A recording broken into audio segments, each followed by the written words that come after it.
The carriage had not yet stopped moving when he stepped out.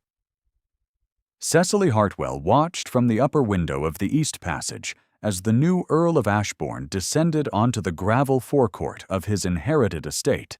His coat dark against the pale November sky, his expression arranged into something that was not quite arrival and not quite inspection, but some precise compound of both.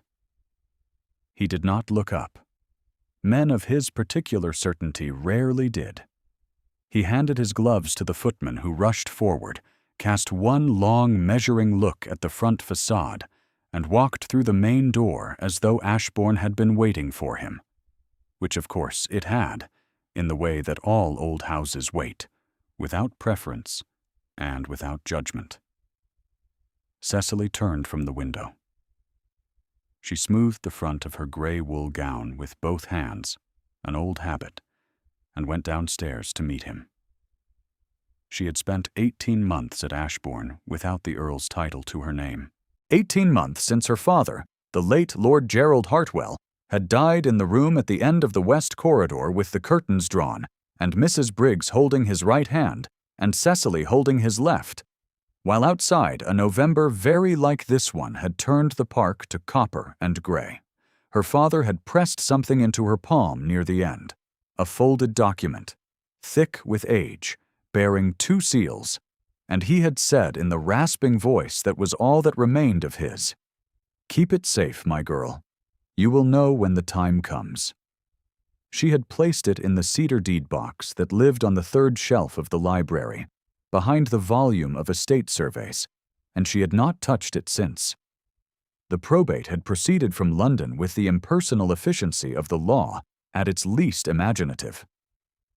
Christopher Petroff, 23rd cousin twice removed, heir through a line so lateral it had taken Mr. Callow 3 weeks to trace, had inherited the earldom and the estate, and the £4,000 debt her father had owed, and that her grandfather's co-signature on the original deed of conveyance had, 17 years ago, legally cleared. Whether the new Earl knew about the debt, or its resolution, or indeed about the deed itself, Cecily could not say. Mr. Callow, who held the original, had been characteristically dry on the matter.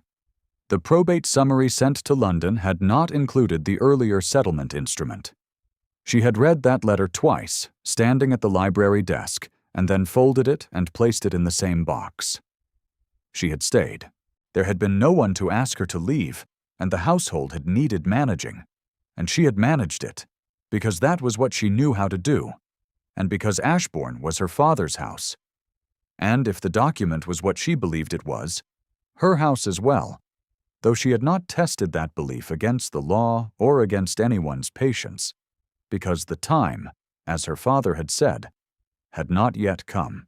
She reached the entrance hall just as Christopher finished his first exchange with Renwick, the head footman, a man so old in service that his opinions were geological in their permanence.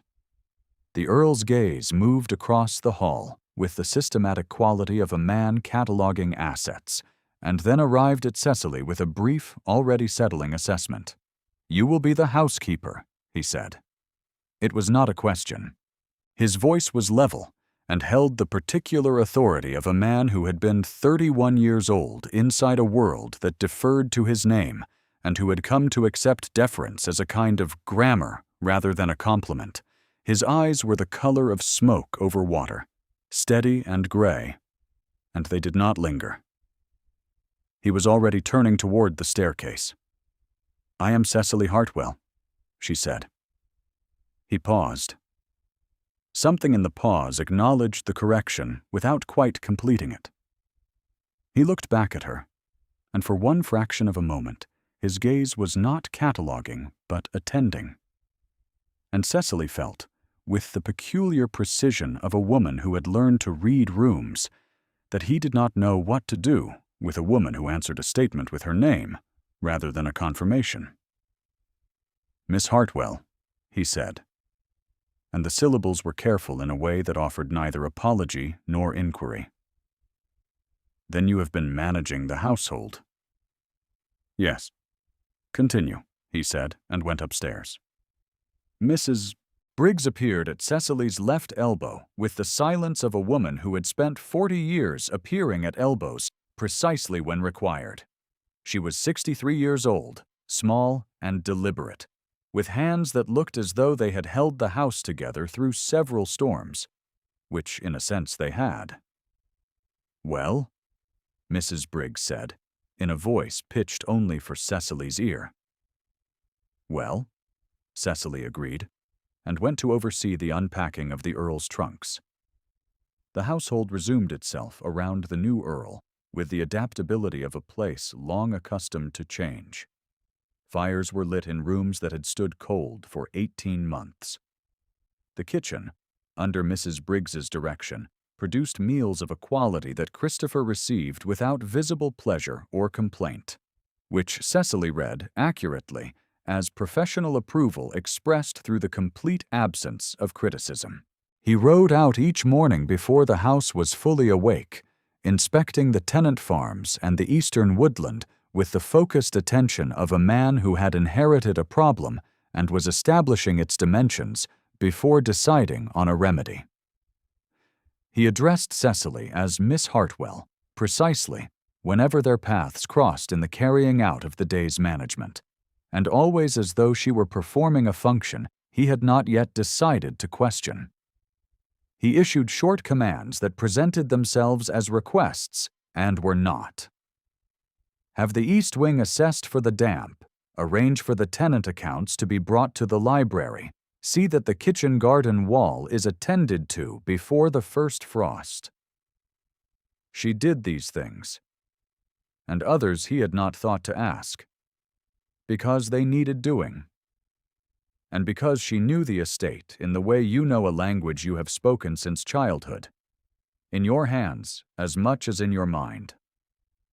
Lady Dorothea arrived on the 8th day. She came in a carriage that was somewhat grander than the countryside required, accompanied by Miss Araminta Voss, who was 22 years old and wore her confidence the way some women wore diamonds, as a decision made early and maintained at some expense. Lady Dorothea was Christopher's mother, the Dowager Countess, a woman of 60 who had arranged her considerable intelligence entirely in service of the social order, which she regarded as a kind of architecture, necessary, elegant, and not to be tampered with by persons of insufficient standing. She encountered Cecily in the corridor outside the blue drawing-room, and stopped. "The housekeeper," she said to Araminta, in a tone that did not suggest she expected contradiction. "I am Miss Hartwell," Cecily said. "Lord Hartwell was my father." Lady Dorothea examined this information with the composure of a woman for whom surprises were merely data that had arrived in the wrong category. "The late Earl's daughter," she said, and the pause that followed was not uncertainty, but recalibration. "How long have you been in service to the estate?" "I have been managing the household," Cecily said, "since my father died." Lady Dorothea's fan opened with the soft precision of a sentence being chosen. "Yes," she said. "Well," and moved into the drawing-room. Araminta cast a single cool glance over her shoulder as she followed. It carried the particular quality of assessment applied downward, the sort of look that calibrates distance rather than interest. The drawing-room door closed. Cecily stood in the corridor for a moment, her hands still, the damp cold of the East Wing passage settling against the back of her neck, and permitted herself one clear thought. The time, she suspected, was approaching. What she did not yet know was how near it truly was, or through what instrument it would arrive. If you have found yourself leaning toward Cecily's story, you are not alone. Stay with it. The part that matters most is still ahead. The tenant family's name was Marsden, and their difficulty was one that the estate had known in the abstract for some time, and that Cecily had known precisely. Tom Marsden, 37, had been sick through the autumn with the lung complaint that came for men who worked wet ground in wet weather, and the September rents were 6 weeks outstanding. Christopher had noted this in the tenant accounts brought to the library and had said nothing further, which Cecily had interpreted as the silence of a man collecting information rather than the silence of a man who intended to act without warning. She had interpreted it incorrectly. She learned this from Renwick, who learned it from the understeward that a letter had been drafted to the Marsdens on a Thursday, requiring the outstanding sum within 2 weeks or a formal review of the tenancy. This was, strictly speaking, within Christopher's rights as the new landlord. It was also, strictly speaking, the thing most likely to destroy a family that had farmed the South Field for 3 generations, and that had at that particular moment a wife in childbed and a husband too weak to stand at the plow. Cecily had in the deed box a document that, confirmed by Mr. Callow, would have altered her position in this household entirely and irrevocably. She knew this. She had known it since her father's death, and she had not used it because the time had not been right, and because she had wanted, in some private, unexamined part of herself, to be sure that she was choosing it rather than being driven to it. She chose, instead, to go to Christopher directly. She found him in the library on a Friday morning, standing at the desk with the tenant accounts open before him, his posture the posture of a man making a decision he believed was already made. She knocked at the open door. He looked up. "Miss Hartwell." "The letter to the Marsdens," she said. "I would ask you to hold it." The quality of his stillness shifted in a way that was not visible except to someone who had spent 2 months reading the small vocabulary of his attention. He set down the pen. "The rent is outstanding," he said. "Tom Marsden has been ill since September," she said. "His wife delivered their 3rd child 4 days ago. The September arrears will be met in full by February, when the winter wheat is sold. I have the figures here." She placed the paper on the desk beside his hand, not overlapping his documents, leaving him the decision. He looked at the paper. He did not touch it. "You have been managing their accounts as well," he said. "I have been watching them," she said, "because my father watched them, and because they have been on this land longer than the current title has." Something passed across his face that she could not name. It was not disapproval. It was not, quite, surprise. It was the expression of a man who had been prepared for one kind of terrain and found in its place a different kind entirely. "The letter will be held," he said. She nodded, took the paper back, and left. She did not see him cross to the window after she had gone. She did not see him watch her walk across the gravel toward the kitchen garden with the same unhurried precision with which she did everything, her plain gray wool catching the thin November light.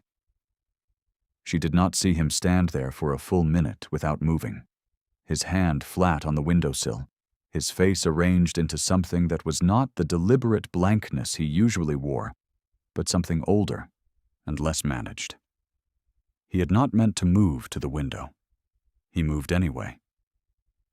The east corridor held, between 2 narrower doors, a portrait of a woman in a cream dress, small-framed, painted with the careful attention of a man who had commissioned the work because he believed the subject would outlast him. The woman in the portrait was not beautiful in the fashion plate sense, but the painter had caught something in the angle of her chin and the quality of her stillness that made you feel the room was quieter when you looked at her. Cecily had walked past this portrait every morning for 18 months without thinking about it directly. It had been there before she arrived, and it would be there after she left, and she had filed it in the category of Ashbourne's accumulated past without further examination.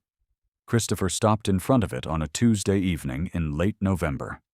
She was returning a ledger to the library and saw him from the far end of the corridor, standing before the portrait with his hands at his sides and his head slightly bowed, the angle of a man who has set something down that was very heavy. He did not speak. The house was quiet around him. the way old houses are quiet at that hour, full of small sounds that add up to a particular quality of solitude. She did not approach. She stood at the end of the passage and waited, in case he turned and needed to know that no one had seen, because she understood, from the particular quality of his stillness, that this was not grief performed, but grief endured, the private kind that has been maintained for a long time without an audience. He said, very low, a name. It had 2 syllables, and she could not quite hear it, and she did not try to hear it more clearly. He stood there for another moment. Then he straightened and ran one hand along the frame's lower edge, a gesture so brief it was nearly nothing, and walked toward the staircase without looking back. Cecily stood in the corridor after he had gone and understood, with the careful precision she applied to most things, that Christopher Petrov had come back to Ashbourne carrying a wound that had nothing to do with inheritance and everything to do with that corridor and that portrait, and whatever had happened here before she arrived. She did not know the details. She knew the shape of it, the way you know the shape of a room before the candle is lit, by what you cannot see clearly and what you can feel against the walls. She returned the ledger to the library shelf and went to bed. A woman who has learned to read rooms learns, over time, to trust what they tell her. 3 days after the corridor, he came to the library while she was cataloging the estate surveys. She heard his step in the doorway and looked up. He had the tenant accounts under his arm, and a quality of decision about him that she recognized from the morning he had arrived, except that now it was directed at her rather than at the house. "You know these grounds," he said. "I grew up here," she said. He set the accounts on the corner of the table and stood with his hands behind his back, which was his posture when he was thinking rather than commanding. "The east wall of the home field is cracking at the foundation," he said. "Renwick tells me it has been cracking since before my tenure." "Since 18 months ago," she said. "Your predecessor did not address it. The cracking is in the northeastern corner, where the ground is softer after the winter runoff." He looked at her steadily. "You wrote up an assessment." "In February," she said. "It is in the survey ledger, 3rd shelf." She pointed. He crossed to the shelf and found it without difficulty, which confirmed that he had a spatial memory for information. Once it was placed in front of him. He read in silence for a moment, then set the ledger back. "Walk the east field with me tomorrow," he said. It was a command in its structure. It was not quite a command in its delivery. "Yes," she said. They walked it at 9 in the morning under a sky that had not yet decided whether it would be gray or merely overcast. He asked precise questions and received precise answers, and somewhere in the 2nd hour, when they were standing at the corner of the northeastern wall with the soft ground giving slightly under their feet, he asked her how long she had known the Marsden family's 1/4-acre kitchen garden had been absorbing the wall's water and directing it toward the south field drainage. "Since I was 12, she said. "My father showed me." He was quiet for a moment. A rook crossed the field above them with the purposeful indolence of a bird with nowhere specific to be. "Your father was a careful steward," he said. "He loved this land," she said. Whether he was always a careful steward is a separate question. Something shifted in his face, brief and specific, and she understood that he had not expected her to distinguish between love and competence in the same breath. Most people who defended the dead folded those 2 things together.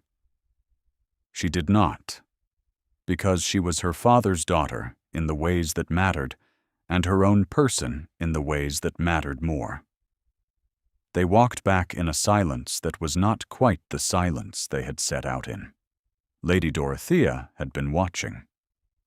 She said nothing directly, which was not, Cecily had come to understand, the same as saying nothing. She said it through the arrangement of the drawing room, through the placement of Araminta at Christopher's left hand at every meal, Through the careful management of the guest list for the formal dinner she announced for the third Thursday in December. A dinner for 14, to which she invited the local families of standing and 2 families from the next county, and notably did not include Cecily in the list of persons for whom a place was laid. Cecily received this information from Renwick, who received it from the cook, who had been given the seating arrangements that morning, and found them irregular. She went to the kitchen and reviewed the arrangements herself, and said to the cook, "Lay the table as Lady Dorothea has instructed." The cook looked at her. Cecily looked back. "The meal will be excellent," she said. "I will see to the flowers myself." She saw to the flowers. She arranged the winter greenery and the dried rose hips and the 3 forced paper whites that had come up in the glass house, and she placed them in the center of the table with the small, precise satisfaction of a woman who knew where things belonged, and then she went to the library to ensure the fire was laid for after dinner. She was there, in the library, when Lady Dorothea found her. The Dowager Countess came in without knocking. She was wearing the jet necklace she wore when she meant to make an impression, and she left the door open behind her. And Cecily understood, at once, that the open door was part of the plan. "The servants' quarters have been prepared for tonight," Lady Dorothea said. "You will take your supper there." "I am not a servant," Cecily said. "You have been managing the household in a servant's capacity for 18 months, Lady Dorothea said. Her voice held the even certainty of a woman who has never had occasion to doubt the categories she employs. "The late Earl's daughter does not change that arrangement. You have no legal standing to this estate beyond the charity of its current owner, and tonight's dinner is a family occasion." "Your Grace," said Araminta from the doorway, the 2 syllables carrying exactly the note of rehearsed regret that confirmed this conversation had been arranged in advance. "Miss Hartwell?" Lady Dorothea's tone closed like a ledger. "You will be more comfortable below stairs." Cecily stood in the library with the fire crackling behind her, and 14 dinner guests preparing to arrive in the entrance hall, and everything she had held in patience for 18 months, arriving at once in her chest. Not as anger exactly, but as clarity. The kind that comes when you have waited long enough, and the waiting is finally over. "No," she said. Lady Dorothea's fan stilled. "I will not," Cecily said. "Not tonight." She went to the 3rd shelf and reached behind the volume of estate surveys and took down the cedar deed box. Her hands were steady. They had always been steady when it mattered, even when the rest of her was not. She lifted the lid and took out the document her father had placed in her hands on the night he died, and she held it in both hands for a moment, feeling the weight and age of it, the 2 wax seals, the ink that had been dry for 17 years. Then she walked out of the library and into the entrance hall, where Renwick was taking the coats of the first arriving guests, and where Christopher had just descended the staircase, and where 7 of the 14 dinner guests had gathered in the particular social arrangement of people waiting to be told where to look. She stood in the center of the hall. Christopher stopped on the second-to-last stair. His eyes found her with the immediate directness she had come to expect from him, the directness that had never, not once, been dismissal, even when his words had been. Lady Dorothea came from the library corridor. Her expression was the expression of a woman who has miscalculated the terrain. "Miss Hartwell," she said in the hall, in front of 7 witnesses, with the remaining 7 arriving through the door. "You have been asked to withdraw." "I have been asked," Cecily said, "by a woman with no authority over this house, to leave a house in which I have a legal interest." She was not speaking loudly. She had found, over the years, that precision carries farther than volume. "I should like Mr. Callow to be present." A small silence settled on the entrance hall. Someone's gloves were not yet off. The fire in the grate spoke quietly to itself. "Callow," Christopher said from the stair. His voice was level and carried the particular quality it held when he was not commanding but making space for something he had not yet decided. Mr. Callow, who had been among the invited guests, precisely because Lady Dorothea had thought it wise to have the solicitor present when the engagement was to be announced, emerged from the group near the door with his usual expression of dry professional attention and said, "Miss Hartwell." "This document," Cecily said, and extended it. He took it with the careful reverence of a man who recognizes parchment of a certain age. He unfolded it. He read it, without haste, in the silence of the hall, with 14 people watching and the fire still speaking, and Christopher still standing on the second-to-last stair. "This is the original deed of conveyance for Ashbourne Hall and its accompanying parcels, Mr. Callow said at last, in the voice he used for reading aloud in court, which was his ordinary voice, only slower. Dated 17 years prior. Co-signed by Gerald Hartwell, Lord Hartwell, and by Edmund Forrest, his father-in-law, in settlement of a debt of £4,000. The instrument names the estate as jointly conveyed to Lord Hartwell's heirs and to any surviving issue of Edmund Forrest's line, with claim through the maternal descent." He paused. He looked at Cecily. "Miss Hartwell is Lord Hartwell's daughter, and Edmund Forrest's granddaughter." The hall did not erupt. It did not gasp dramatically or rearrange itself into tableau. It simply became very quiet, the way a room becomes quiet when the thing that everyone has been circling is finally named. "That is to say," Mr. Callow continued, with the precision of a man who believes in finishing sentences, "that Miss Hartwell holds a co-conveyance interest in this estate that predates the current earldom's tenure, and that the probate summary, through its omission of this instrument, did not account for." Lady Dorothea stood in the corridor entrance with her fan closed in her hand, and her face held the particular expression of a woman whose script has stopped working. Not destroyed, not collapsed, but simply encountered a fact it had no line for. Araminta at her shoulder was very still. Christopher came down the last 2 stairs. He crossed the hall. Not hurrying, not performing. Crossing it the way he crossed the East Field, with the steady, deliberate intention of a man going to where the thing is, rather than waiting for the thing to come to him. He stopped in front of Cecily. She looked up at him. He was 31 years old, and she was 24, and they had spent 2 months in the same house circling the same understanding from opposite sides, and she felt, standing there in the entrance hall with 14 witnesses and the fire and Mr. Callow still holding the deed, that whatever he said next would land like a line being drawn. "Miss Hartwell," he said, and the syllables were not the careful, precise acknowledgement of her name that he had been offering for 2 months, but something older and more deliberate. "You have been here all along." It was not an apology, it was a recognition. The distinction mattered enormously. She held his gaze and said nothing, because there was nothing to say, because being seen after a long invisibility does not require an answer, only a witness. He turned.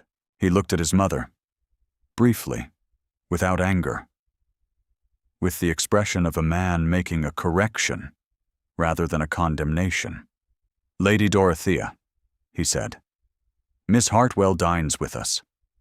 Lady Dorothea looked at her son for a moment, and something passed across her face that Cecily, watching carefully, understood as the beginning of a recognition she had not anticipated needing. The dowager was not a cruel woman, precisely. She was a woman whose intelligence had spent 60 years organized entirely within a set of categories, and the category she had placed Cecily in had now proved incorrect, and she was absorbing that correction with the dignity available to women who know they have no other option. Of course, Lady Dorothea said. It was 2 words. They cost her something to say. Cecily could see that it cost her, and she did not wish it to cost more than it had to. Araminta retreated a half-step toward the drawing room, recognizing, with the clear-eyed intelligence of a young woman who had been prepared for a specific outcome and was revising, that the evening had moved past the place she had been placed in it. She would leave Ashbourne the following morning. She would do so with composure, because composure was what she had. And Cecily, watching her leave, wished her no particular ill. Mr. Callow refolded the deed with the same care he had used to open it and extended it toward Cecily. The instrument should be registered, he said. Yes, she said. It should. She took it from him and held it in her hands, feeling the familiar weight of it, the 2 seals under her thumb. Christopher was still standing beside her. He had not moved away. She was aware of his stillness the way you are aware of a fire in a cold room, not looking directly at it, but knowing precisely where it is. The dinner was served at 8, and it was, as Cecily had promised, excellent. She sat at the table in her gray wool gown, which was neat and plain in a room containing several women in silk, who had arrived assuming the evening's centerpiece was an engagement announcement, and she participated in the conversation with the measured attentiveness of a person who has learned to be useful in a room. The man at her left, a Sir Henry Weston with extensive opinions about the management of drainage in the Ashbourne Valley, found her more informed than he had expected and adjusted his register accordingly. The woman at her right, a Mrs. Carver from the county over, asked about the forced paperwhites in the center arrangement and was told they had come from the glass house, and this produced a conversation about glass houses that Sir Henry interrupted twice to bring back to drainage. Christopher, at the head of the table, spoke little. He listened. Cecily had come to understand that this was not indifference, but a different kind of attention. The attention of a man who learns by collecting data rather than by interrogating it. His gaze crossed hers once, briefly, across the length of the table. There was no drama in it. There was simply the acknowledgement of 2 people who have understood something and are not yet ready to say it aloud in company. After dinner, when the guests had gone and the house was returning to its nighttime silence, Christopher found her in the library. She was replacing the deed in the cedar box, carefully, the way she had placed it on the shelf 18 months ago, because the instrument deserved careful handling regardless of whether it had just altered the course of her life. Cecily, he said. She looked up. He had not used her given name before. The sound of it in his voice was the sound of a decision rather than a familiarity, and she understood that he had weighed it before he offered it. You could have shown it on the first day, he said. Yes, she said. You did not. No. He came further into the library and stood beside the desk, his posture not the posture of command, but of a man who is making himself available to be refused. Why not? She considered the question honestly, as she had been considering it for 2 months. Because I wanted to know what the estate was before I claimed it, she said. And I wanted to know what you were. He was quiet for a moment. The fire spoke. Outside the library window, the first snow of winter had begun, very lightly. Barely a suggestion. And now you know, he said. I know enough, she said. He reached out and, with a deliberateness that was entirely characteristic of him, closed his hand over hers, where it rested on the lid of the deed box. His hand was warm. She felt her pulse in her throat. He did not move immediately, and neither did she, and the snow went on falling outside the window with complete indifference to the 2 people standing in the library of Ashbourne Hall with a 17-year-old document between them. Stay, he said. It was what he said when he meant something considerably larger than the word. She had learned this about him. "Yes," she said. She had not expected to say it easily, and she found that she did. What followed did not resolve itself in a single evening. These things do not. And the household at Ashbourne was not the kind of place where declarations were made, and the world rearranged itself the following morning.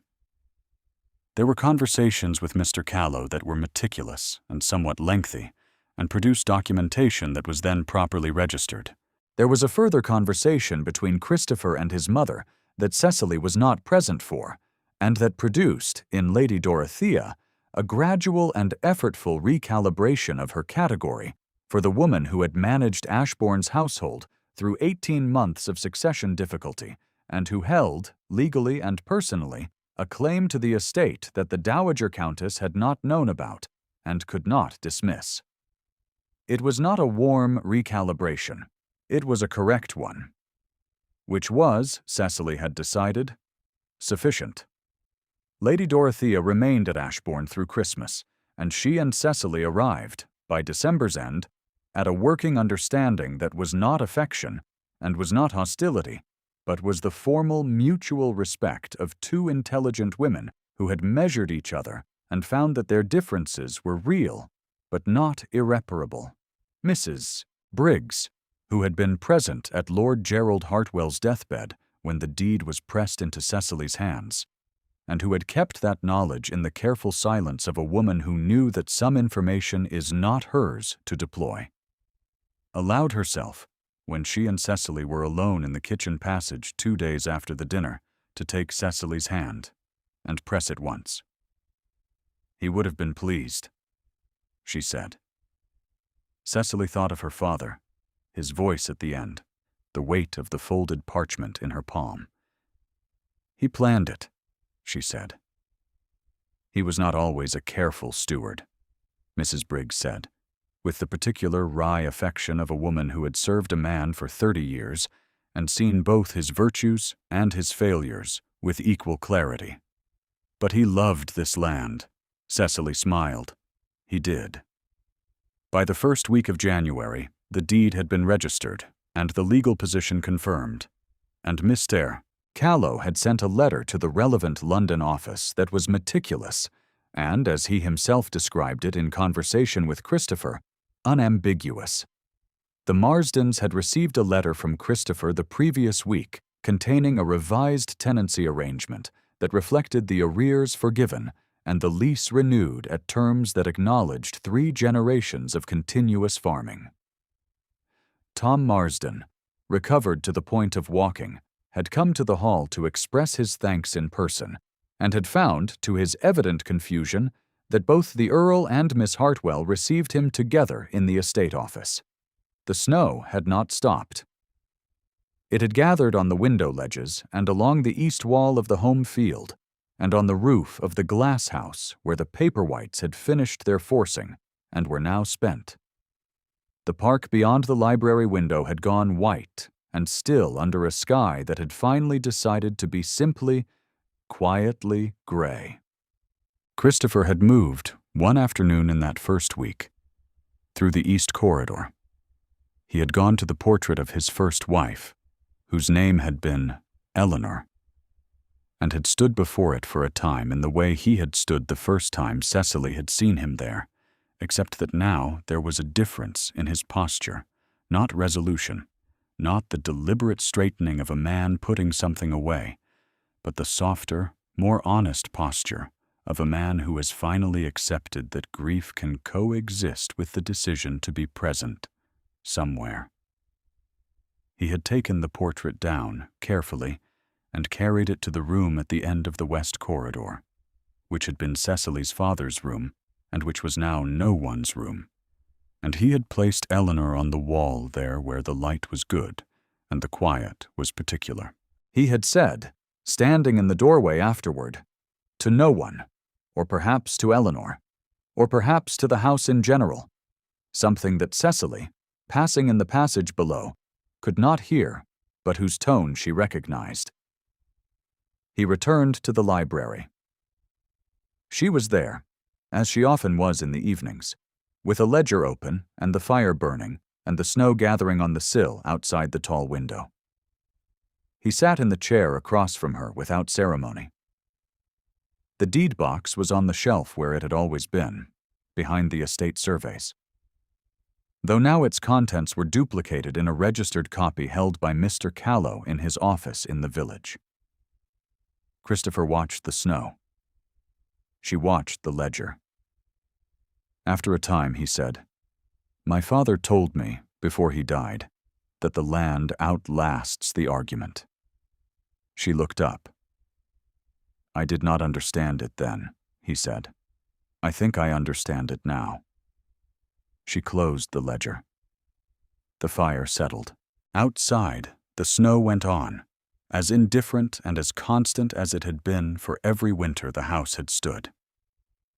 She had grown up in this library. She had learned to read in this chair. She had sat in this room the night her father died, and the night the probate letter arrived, and the night she had first understood that the deed might matter, eventually, if she were patient enough to wait for the right moment, and she had been patient enough, and the moment had come, and she was here. Ashbourne Hall, on an evening in January, with the snow at the window and the fire at the grate, and the Earl in the chair across from her and Mrs. Briggs, somewhere in the back of the house being quietly and permanently correct about everything. It was, Cecily thought, a place she recognized. She had always known it was home. It was simply home, at last, with a witness. If Cecily's story stayed with you, leave a word in the comments about the moment that mattered most. New stories find their way here each week, and you are welcome to stay for them.